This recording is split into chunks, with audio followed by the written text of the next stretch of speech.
എത്രയെത്ര നന്മകൾ ചെയ്തവൻ, മറക്കല്ലേ ഒരു നാളും മനമേ. എത്രയെത്ര നന്മകൾ ചെയ്തവൻ, മറക്കല്ലേ ഒരു നാളും മനമേ. എണ്ണി എണ്ണി സ്തുതിപ്പിൻ, എല്ലാ നാമം സ്തുതിപ്പിൻ, നന്ദിയോടെ നല്ലവന് സ്തുതിപ്പിൻ. എണ്ണി എണ്ണി സ്തുതിപ്പിൻ, എല്ലാ നാമം സ്തുതിപ്പിൻ, നന്ദിയോടെ നല്ലവന് സ്തുതിപ്പിൻ. ഹല്ലേലൂയാ ഹല്ലേലൂയാ ഹല്ലേലൂയാ ഹല്ലേലൂയാ. ദൈവവചന ചിന്തകൾ കേൾക്കുന്ന എല്ലാ മാന്യ ശ്രോതാക്കൾക്കും ക്രിസ്തീയ വന്ദനം. സദൃശവാക്യങ്ങളുടെ പുസ്തകം 9-ാം അധ്യായം അതിൻ്റെ 7-ാമത് വാക്യത്തിൽ ഇപ്രകാരം വായിക്കുന്നുണ്ട്: പരിഹാസിയെ ശാസിക്കുന്നവൻ ലജ്ജ സമ്പാദിക്കുന്നു എന്നുള്ളതാണ്.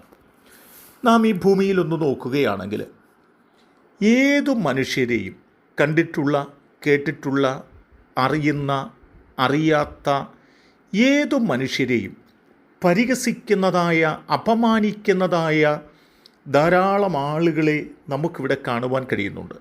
അതവരുടെ ജീവിതത്തിനകത്ത് ഒരു നിത്യത്തൊഴിലായി അവർ ജീവിതത്തിൽ സമ്പാദിച്ചു വച്ചിരിക്കുന്നത് പോലെയാണ് അവർ ആ കാര്യങ്ങളൊക്കെ ചെയ്യാറുള്ളത്. എന്നാൽ ബുദ്ധിയുള്ളതായ, ജ്ഞാനികളായ ആളുകൾ, വിവേകമുള്ളതായ ആളുകൾ അങ്ങനെ മറ്റുള്ളവരെ പരിഹസിക്കുന്ന ആളുകളെ നോക്കിക്കൊണ്ട് നിങ്ങളീ ചെയ്യുന്നത് തെറ്റാണ്, അങ്ങനെ ചെയ്യരുത് എന്ന് പറയുകയാണെങ്കിൽ, പറയുമ്പോൾ അവരെ അപമാനിക്കുന്ന, അവരെയും പരിഹസിക്കുന്നതായ ആളുകളെ ഈ ഭൂമിയിൽ നമുക്ക് കാണുവാനായിട്ട് കഴിയുന്നുണ്ട്.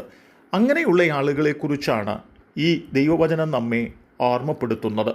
ഇവിടെ പറയുന്നത്, പരിഹാസം മാത്രം കൈമുതലാക്കി ജീവിക്കുന്നതായ ആളുകളെ തിരുത്തുവാനും ശാസിക്കുവാനും നമ്മൾ തുനിഞ്ഞാൽ നമ്മൾ ലജ്ജിതരായി തീരുക മാത്രമേ ഉള്ളൂ. അതിന് നമ്മൾ തുനിയരുത് എന്നുള്ളതായ വാക്കുകളാണ്. നാം ഉൽപ്പത്തി പുസ്തകം 37-ാമത്തെ അധ്യായത്തിലേക്ക് കടന്നു വരികയാണെങ്കിൽ, യാക്കോബിൻ്റെ മക്കൾ അവരുടെ ആട്ടിൻകൂട്ടവുമായി വനാന്തരത്തിലേക്ക് കടന്നുപോയി. മടങ്ങി വരാൻ വൈകിയതുകൊണ്ട് യാക്കോബിനോട് പറഞ്ഞ ശേഷം യോസേപ്പ് സഹോദരന്മാരെ അന്വേഷിച്ച് കടന്നു പോകുവാനിടയായി തീർന്നു.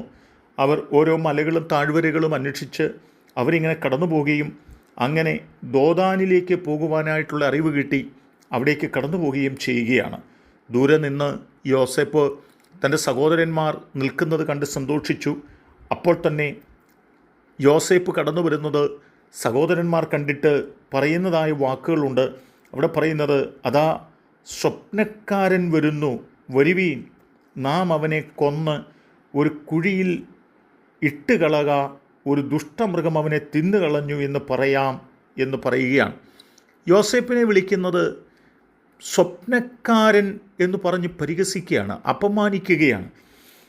ആ സന്ദർഭത്തിൽ നാം ദൈവവചനം പരിശോധിക്കുമ്പോൾ രൂബേൻ വളരെ കൃത്യമായിട്ട്, അവരുടെ ചിന്താഗതിയിൽ നിന്ന് വ്യത്യസ്തമായിട്ട് രൂബേൻ പറയുകയാണ്, നാം അവനെ കൊന്നിട്ട് എന്താണ് മുതലുള്ളത്? അത് വേണ്ട എന്നൊക്കെ പറയുവാനായിട്ട് പരിശ്രമിക്കുമ്പോഴും മറ്റുള്ളവർ രൂബേനെ പരിഹസിക്കുന്നതായ, അപമാനിക്കുന്നതായ ചരിത്രവും നമുക്ക് ഈ വേദഭാഗത്തിനുള്ളിൽ കാണുവാനായിട്ട് കഴിയുന്നുണ്ട്.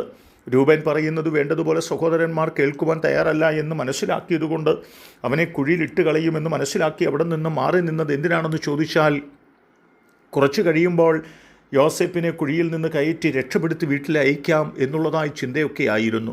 അരുത് എന്ന് പറഞ്ഞെങ്കിലും പരിഹസിച്ചുകൊണ്ട് രൂബേനെയും അവർ തള്ളിക്കളയുന്നതായ ഒരു ചരിത്രമായിട്ടാണ് ആ ഭാഗം നമുക്ക് കാണുവാനും മനസ്സിലാക്കുവാനുമായിട്ട് കഴിയുന്നത്. ഇവിടെ ഞാൻ പറഞ്ഞു വന്നത് എന്താണെന്ന് ചോദിച്ചാൽ, പരിഹസിക്കുന്ന സഹോദരന്മാരുടെ മുമ്പിൽ അവരെ തിരുത്തുവാനും അരുതെന്ന് പറയുവാനും മനസ്സ് വയ്ക്കുന്ന രൂബേനെയും മറ്റുള്ളവർ പരിഹസിക്കുക മാത്രമാണ് ചെയ്യുന്നത്. അതുകൊണ്ട് തന്നെയാണ് ഇവിടെ ജ്ഞാനികളിൽ ജ്ഞാനിയായ ശലോമോൻ പറയുന്നത്, ഒരു കാരണവശാലും നിത്യപരിഹാസിയായി ജീവിക്കുന്ന ഒരു മനുഷ്യനെ തിരുത്തുവാനായിട്ട് നാം പരിശ്രമിക്കരുതെന്നും അത് നാം കൂടി പരിഹാസ വിഷയമായി തീരുവാനായിട്ട് കാരണമായി തീരുമെന്നും നമ്മെ ഓർമ്മപ്പെടുത്തുക തന്നെയാണ്. ആകയാൽ എന്നെ കേൾക്കുന്ന പ്രിയപ്പെട്ടവരെ, നാം ശാസിക്കേണ്ടവരെ മാത്രം ശാസിക്കുവാൻ, തിരുത്തേണ്ടവരെ മാത്രം തിരുത്തുവാൻ, അല്ല എങ്കിൽ നാമും കൂടി അവരെപ്പോലെ തന്നെ പരിഹാസികളായിത്തീരുന്ന ഘട്ടമുണ്ടാകുമെന്ന് തിരിച്ചറിഞ്ഞുകൊണ്ട് നമ്മുടെ ജീവിതത്തിൽ നമുക്ക് മുൻപോട്ട് പോകാം. ഗുണദോഷിക്കേണ്ടവരെ ഗുണദോഷിക്കുവാനും, തിരുത്തേണ്ടവരെ തിരുത്തുവാനും, ശാസിക്കേണ്ടവരെ ശാസിക്കുവാനും, അരുതാത്തിടത്തൊന്നും ചെല്ലാതിരിക്കുവാനും സൂക്ഷിച്ചുകൊണ്ട് നമ്മുടെ ജീവിതം മുൻപോട്ട് കഴിക്കാം. അതിന് ദൈവം നമ്മെ സഹായിക്കട്ടെ. കരുണയുള്ള ദൈവമേ, പരിഹാസികളെ തിരുത്താൻ കടന്നുപോയിട്ട് ഞങ്ങളും പരിഹാസികളായി തീരാതിരിക്കേണ്ടതിന് ഞങ്ങൾ വളരെ ബുദ്ധിയോടുകൂടി, വളരെ വിവേകത്തോടുകൂടി, വളരെ ജ്ഞാനത്തോടുകൂടി ഞങ്ങളുടെ ജീവിതത്തിൽ ഞങ്ങൾക്ക് മുൻപോട്ട് പോകുവാൻ ഞങ്ങളെ സഹായിക്കണമേ. അങ്ങയുടെ സാന്നിധ്യവും കൃപയും ഞങ്ങളുടെ മേൽ പകരണം. യേശു കർത്താവിൻ നാമത്തിൽ തന്നെ. ആമേൻ.